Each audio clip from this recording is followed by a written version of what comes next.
All right, so today we'll do chapter 7, yeah, and this is on work and energy. Yeah. And do you guys know how these two are related? It turns out that to do work, you need energy. Okay, so so for instance,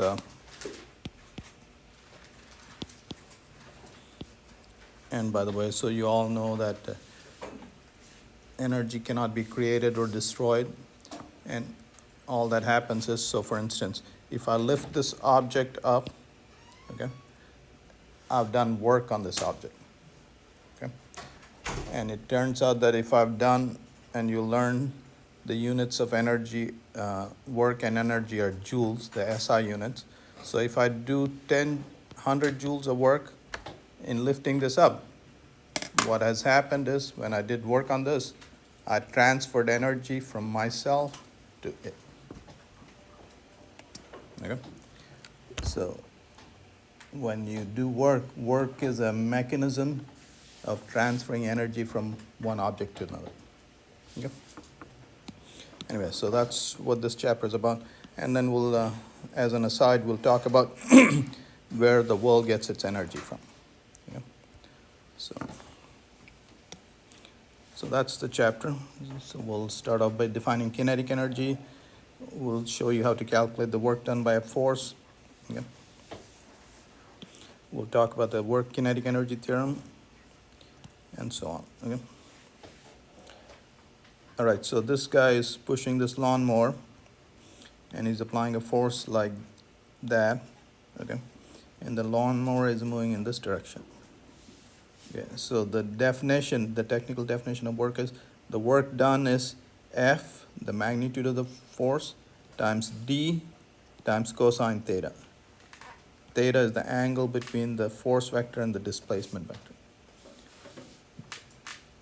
So you can see that force times cosine theta is the component of the force in the direction of the displacement.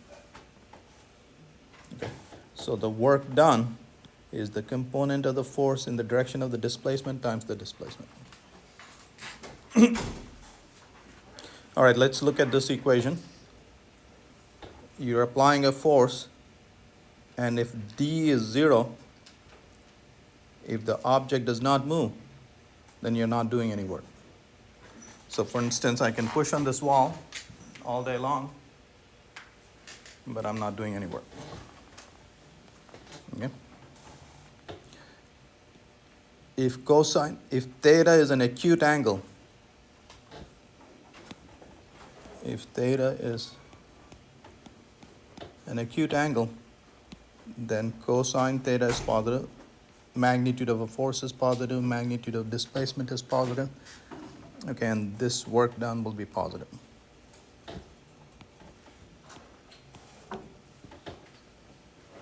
Okay. What about if theta is 90 degrees? 0. Work done is 0. You're not doing any work. Okay, so for instance, I can lift this cup up. I'm applying a force in this direction, and if I walk around with the cup, I've done 0 work. Okay. If theta is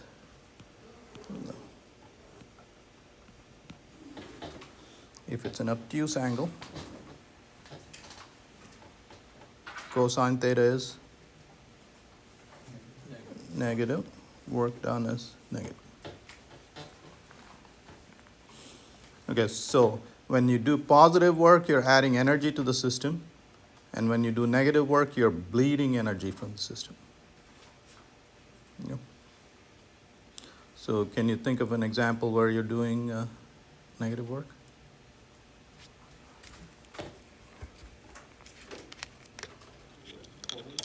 I'm sorry? Yeah, and also you do this all the time. So when you apply brakes to your car, you're applying a force in the opposite direction. You're doing negative work, and you're reducing the kinetic energy of the car. Okay? Yeah. All right, So work is a mechanism of transferring energy from one object to another. You can do positive work and add energy to the system. You can do zero work and not change the energy of the system on which you're working. And if you do negative work, you're bleeding energy from the system you're working on. Okay, so energy can be transferred to an object by doing work on the object. If you do 100 joules, see positive 100 joules of work on an object, 100 joules of energy is transferred to the object. So to do work, one needs energy. So we will discuss where the world gets its energy from and the consequences of that. Okay. So energy is a scalar quantity associated with the state of a system. Okay, what does that mean? So there's two things. What does it mean by it's a scalar quantity? Yep. So you just need a number to specify it, and it just depends on the state of the system. Again, the energy of this just depends on the state of the system. It doesn't matter how it got there. It can be transformed from one type to another and transferred from one object to another. Okay. However, the total energy of the universe is constant. All right, so in everything we do in life, from an energy perspective, all you're doing is transforming it from one kind to another and transferring it from one object to another. Okay. So here's some energy transformation. So for instance, a solar cell will convert radiant energy to electrical energy. You can use this electrical energy in an electric motor and convert that to mechanical energy. A generator converts mechanical energy to electrical energy. Okay, so here are all these various devices. Okay. Mechanical energy, when you're driving your car, you apply brakes, the friction will convert it into heat, which eventually converts it into radiation. Okay.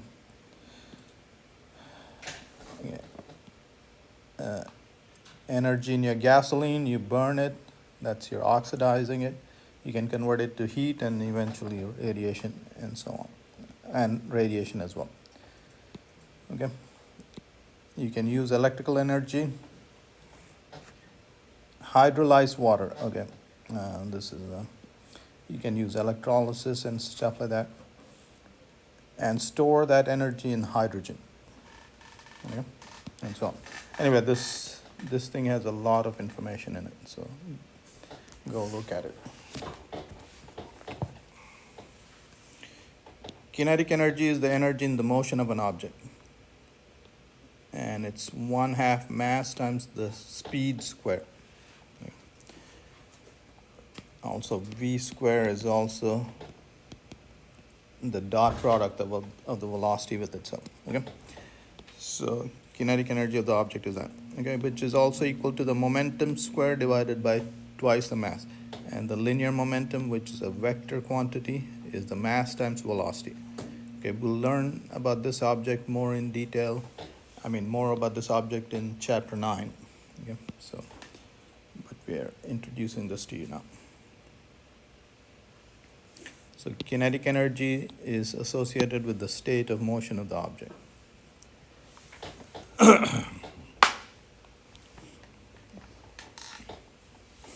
All right, so we already saw this formula, but we'll talk about it again. Work done by a constant force. So here's the situation. You're pushing this lawnmower, and you push this lawnmower through that distance. Okay, so that's the displacement of the lawnmower. And what we mean by this is this force that you're applying, that is going to remain constant throughout the motion of the object. Okay, so you're not going to change this force. And the work done by this force is this dot product. The dot product of the force and the displacement vector. The force and the displacement vector. Okay. So in this case, this lady is applying a force like that, and if she moves, she does zero work because theta is 90 degrees. Okay? And the dot product of this vector and that vector is 0. Okay? All right, work has units of, F has units of newtons, that has units of meters in SI units. What are the units of this guy? None. Okay. So work has units of Newton meter, and we give this combination the name Joule after Mr. Joule. Okay.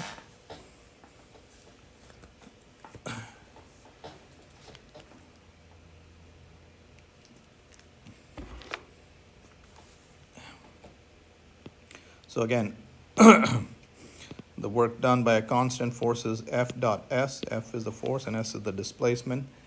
When the angle between the force and the displacement is acute, in this case the work done is positive. When the force and the displacement, the angle is obtuse, the work done in this case is negative. Okay, so if you're handling a cart, so let's say in a supermarket, and the cart is getting away from you and you pull it back, then you're slowing it down and you're doing negative work on it. In this case, if you're applying a force like that and the displacement is like that, work done is 0. Okay, so like we said, work done on an object can be positive, 0, or negative. Okay.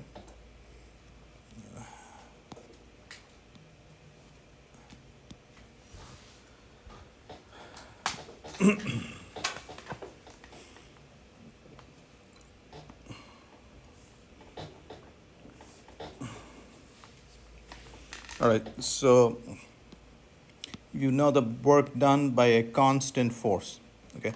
And again, F cosine phi is the component of the force along the displacement, okay? So if the force is like that and the displacement is in this direction, theta, this is F cosine theta. Okay, so work done is F cosine theta times S. Okay, this F cosine theta is the component of the force along the displacement. All right, so now we're going to tackle a little more complicated case. All right, so let's say we are pushing a cart.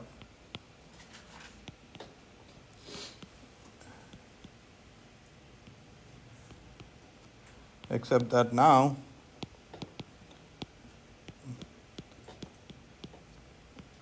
we're changing the force.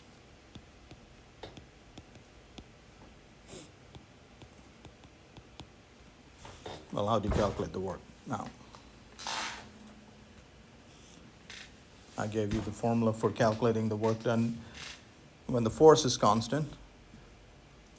Well, so if you know how to calculate the work done when the force is constant and you know calculus, all you do is you break up this displacement into little chunks, and in this little chunk, we assume that the force is constant. Okay? So let's say this is dx1, okay? And the work done was F1x. Okay? It's the x component of the work. Okay? So the work done is, total work done is the work done in the first displacement, second displacement, and so on. Okay? And we'll add them all up. Okay? What does adding all them mean? Doing an integral. That's what that means. Okay? And dw1 is f1 fx dx. Okay? So this is the x component of the force at location x. Okay? And we'll call it a function. Okay? All right, so once you know how to calculate the work done for a constant force, if the force is changing, all you do is break up your trajectory into little chunks where the force is constant. Okay? How small a chunk do you break it up into? Significantly small. As small as you need it. Yep, exactly. Okay. If you have to break it into infinitely small chunks, you have infinitely many chunks. Okay. So easy peasy. Okay. So that's what this is. Okay. So this function, that is the x component of the force at that location. Okay. The object is moved from x1 to x2. Okay. And so this function is just the x component of the force along the x-axis. And so when you do that integral, what is that integral equal to? It's equal to this area. Okay. And again, what is the units of this area? The units of this area, so if this was a rectangle, it would be height times width. It would be the units on the y-axis times the unit on the x-axis. It would be Newton times meters, which is joules. Okay. So that's how you calculate the work done when the force is varying. Okay, so we've showed you the work done in two cases. In the case where the force was constant, the object was moving like that. In the second case, the force was changing and we still were able to calculate the work.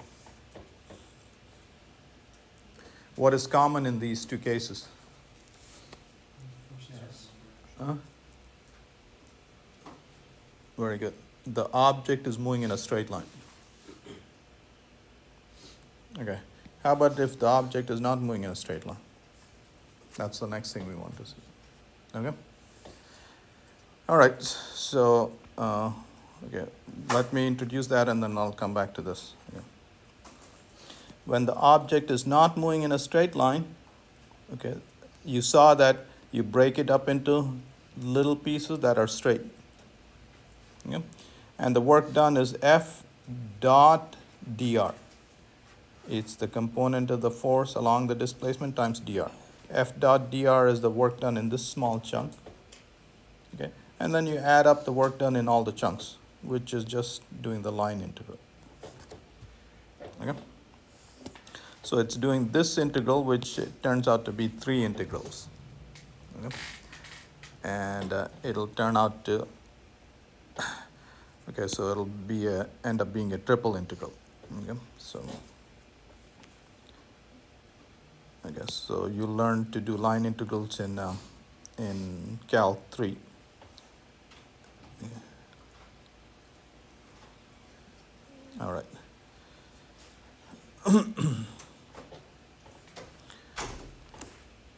So now I'll show you examples where the force is varying with distance. Okay. So, and what we're interested in is the x component is changing with location. Okay, and that's what this formula is. The x component of the force as a function of x. Okay. So here's a system that you want to understand. Okay. If you're going to be an engineer, this system will never leave you. You'll be friends with this the rest of your life. Okay. Okay. This is a spring. Okay. And here's what a spring will do. If you pull on the spring, okay, if you stretch the spring will pull back. If you compress the spring pushes back. What does the spring want to do? It wants to go back to its equilibrium position. Okay. Now, here's the deal with the spring. Okay, if you stretch it by x, it pulls you back. If you stretch it by 2x, it pulls you with a force twice as strong. Okay, so the force that the spring applies is proportional to the displacement. This proportionality constant is called the spring constant. K is the spring constant.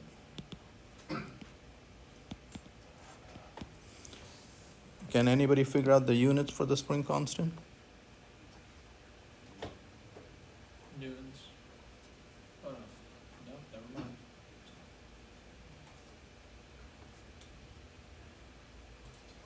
All right, here's how you figure out the units. So if you want to figure out the units of that, isolate that. It would be, K would be F divided by X. F is measured in newtons, X is measured in meters. So Newton meter, okay? Newton per meter, okay? So that's a unit. The spring constant tells you how stiff the spring is. stiffer the spring, harder it pulls back for a given x, and bigger the spring constant. Okay.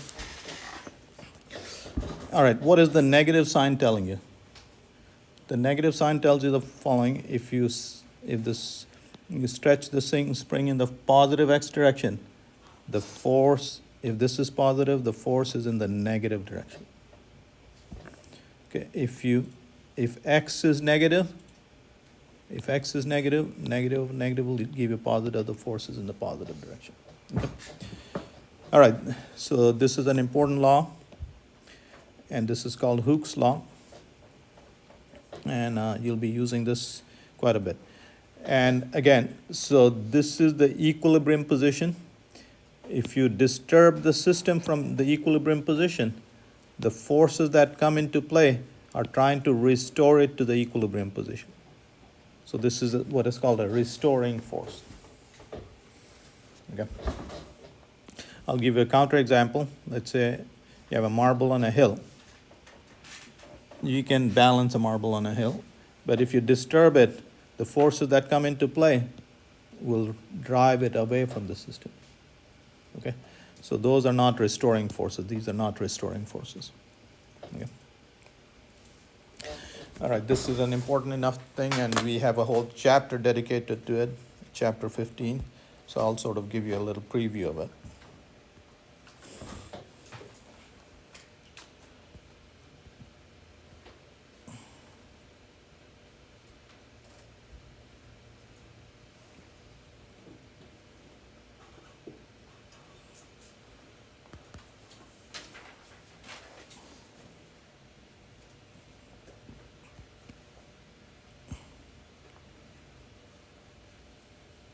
So this is a vertical spring, okay? And mass, spring strength, there's the spring strength, and all right. So this is what is called a simple harmonic motion, and we'll study this, we'll do an experiment and we'll study this in chapter 15 extensively, okay? The neat thing about this is, okay, so that is one oscillation, okay? So you get to one extreme and go back, okay, so that's one oscillation. And the time for one oscillation is the period, okay? So here's the neat thing about it. Okay, so you see that one oscillation, you can measure the period. Okay, that also is oscillating. The amplitude is different. It's not traveling as far. Okay, so you can measure the time for one oscillation there. Which period is greater?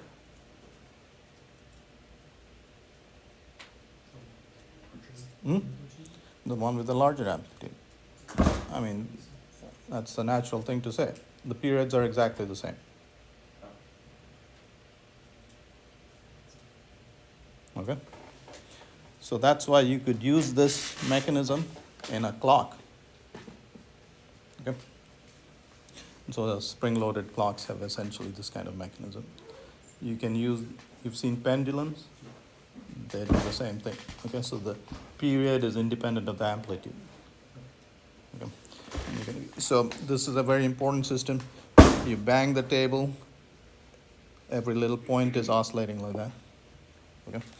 So you study any vibrating system, so when you guys have seen those satellites being launched and the solar panels vibrate and stuff like that. So you want to analyze those things, you'll need to know this kind of stuff.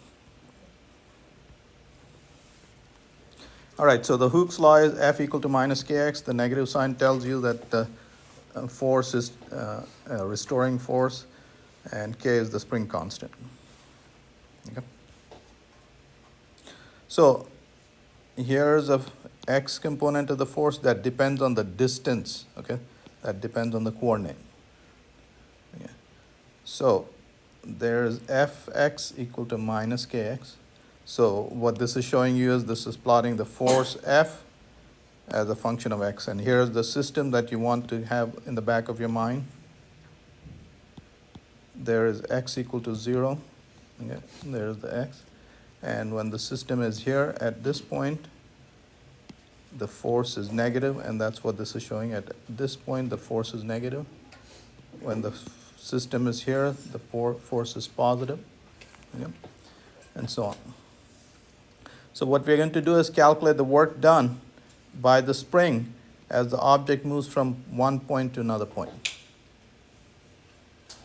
Okay. So we'll calculate, so let's say this is x initial, and this is x final.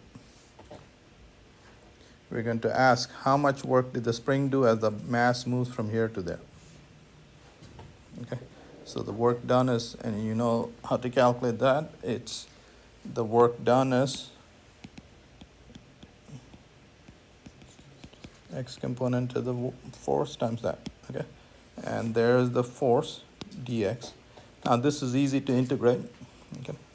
So you pull out k, and the integral of that is x squared over 2, and you apply the limits, and you get that. The work done is some function evaluated at the final point minus that same function evaluated at the initial point.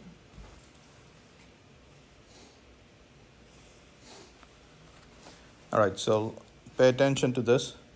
That was the work done when the object moved from here to there. Okay. How about the work done if the object moves like that?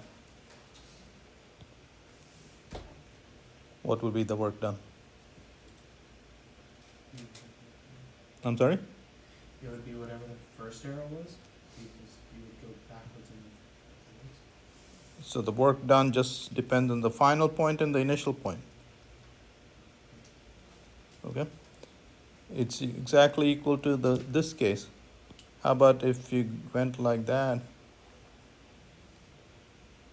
It doesn't matter what you do. The work done is independent of the path. Okay? So this is a concept you'll learn next chapter. Okay? So when the work done is path independent,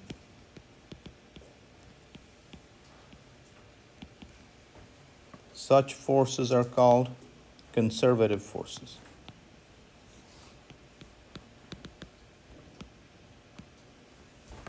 Okay?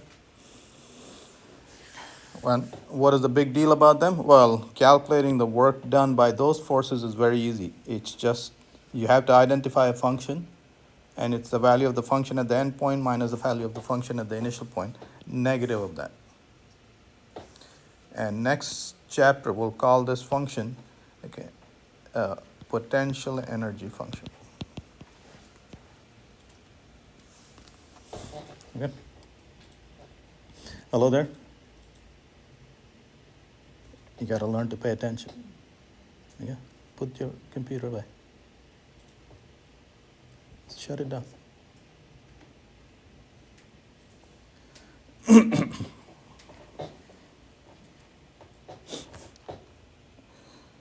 All right, so conservative forces are defined as forces where the work done by them is independent of the path.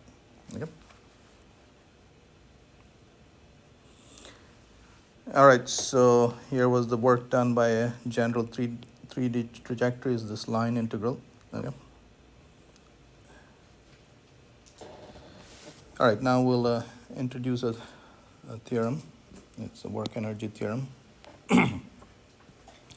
We'll do a very simple case. Okay, so here is an object sitting on a frictionless surface. Okay? And there's the force of gravity, there's the normal force, and you're pushing on it. Okay. What is the net force acting on this object? This force is canceling that force, and that's the net force acting on the object. Okay. And what did Mr. Newton tell you the other day? He told you that the net force acting on the object is mass times the acceleration of the object. Okay. Right. So the work done is, and if the object is moving over the displacement, this displacement, and let's say this force was a function of x, you would do this integral to calculate the work done. Okay? But force is mass times acceleration, which is mass times dv by dt. Okay? And let's say the function, the velocity function was a function of position. Okay? So you would write velocity is a function of position and the position is a function of time. Okay? So this is a composite function. Okay, so dv by dt would be dv by dx times dx by dt. Yeah. Well, dx by dt is the velocity of the object. And then what is dv by dx times dx? Okay, that's the change in v for this much, this displacement. Okay, so we'll write this as dv. That's the change in v. So the work done, this integral which was fx dx, we've written that integral as mv dv. We made a change of variables essentially. Okay. Why did we do that? Well, this integral is easy to do. Integral of v dv is just v squared over 2. Okay. So you get this integral. So the work done by the net force, the net work done, shows up as change in kinetic energy. And that's the work energy theorem. Okay? So if you take into account the work done by all the forces, that shows up as change in kinetic energy. If no work is done, the kinetic energy does not change. Okay? All right, so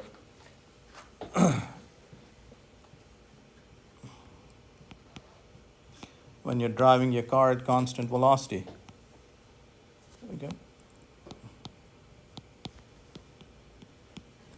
your kinetic energy is not changing. Your engine is pushing you forward. Your engine is doing positive work. Okay, we'll come to the detail. That's sort of a loose statement. So what's happening?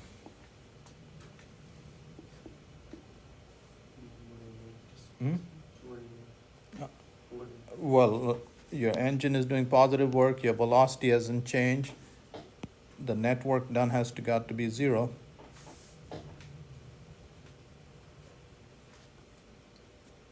Drag or other forces. You are counteracting. working against the drag. That's what you're doing. That's where half your gas money goes. Okay? So your mileage would be great if you drove on the moon. Okay? All right, so the work kinetic energy theorem says the net work done is equal to the change in kinetic energy. Net work done is the work done by all the forces acting on the object. Okay?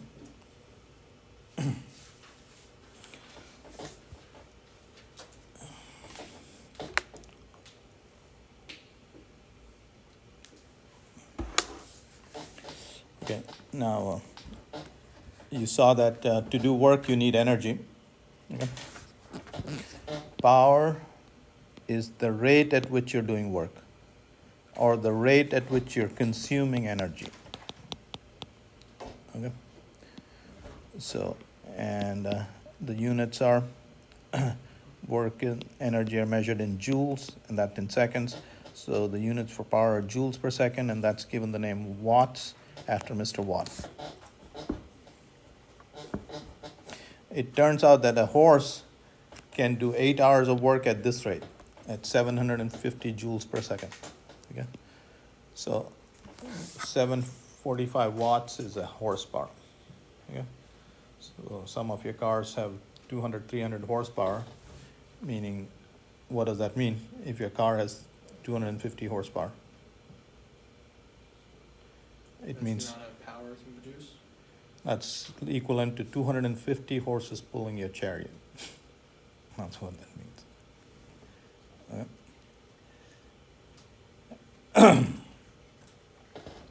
All right, so power is the rate at which you're doing work. Work done was F dot R. And if the force acting on this is constant, you can pull that out and it'll be, okay, so you saw that from the chain rule. This is equal to dF by dt dot R plus F dot dr by dt.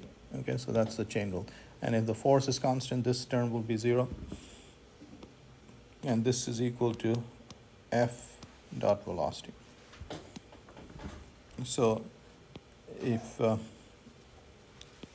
this is the power of your car, if you're applying that force and that's your velocity, and if the force is constant, there is the power. Okay.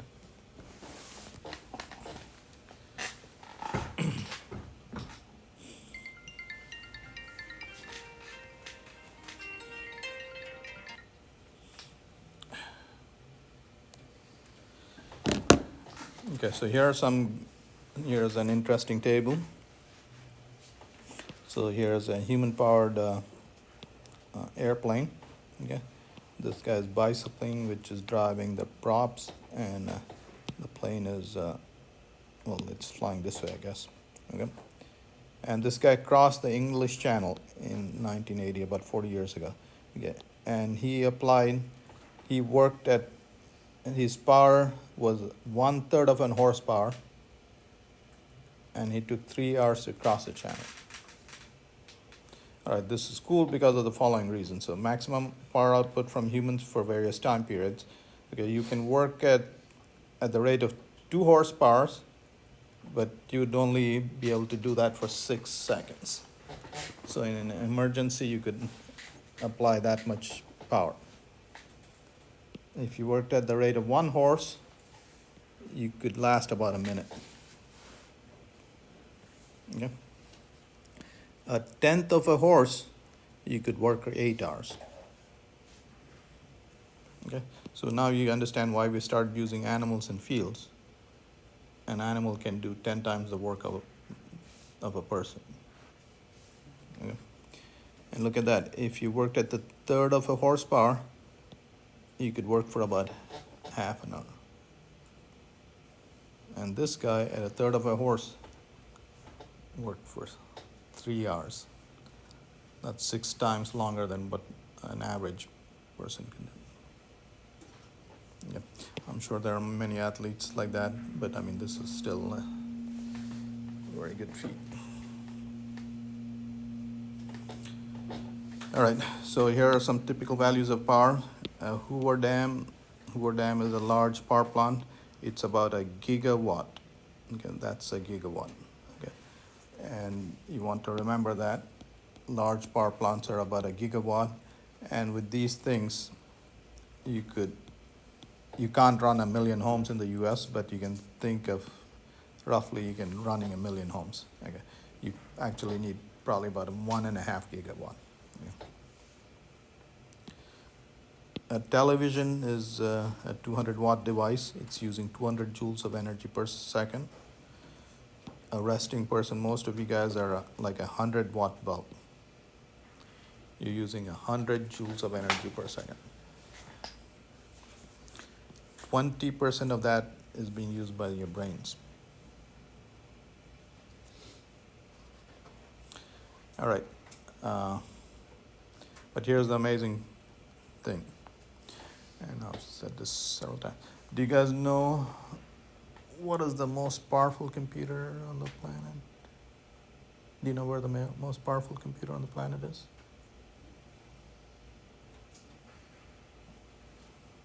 Is it one of the quantum computers? Yeah, it's pretty powerful. There's one attached to your shoulders. Yeah. And here's the amazing part. So the one attached to your shoulders, it's probably is roughly, let's say, 100 million laptops, we'll say. Yeah. Each laptop is, that laptop is a 100-watt laptop. So to run those things, you need 10 Hoover Dam's running. Your computer, as powerful, is running on 20 watts. Absolutely amazing. Did you guys understand that?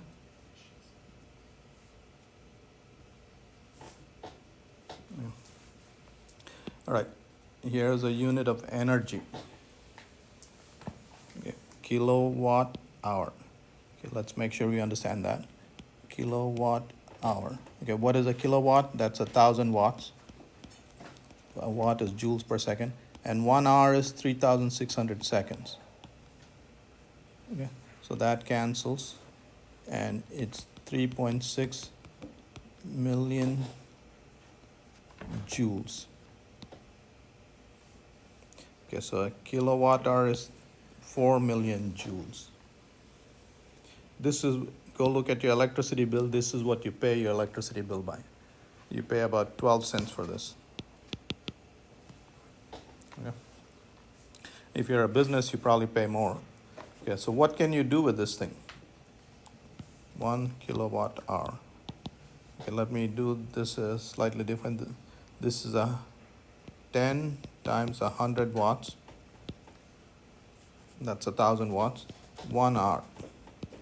Okay, so you can burn 10 100-watt bulbs for 1 hour with 1 kilowatt hour. Okay, so that's what you can do. All right, I know some of you are tired.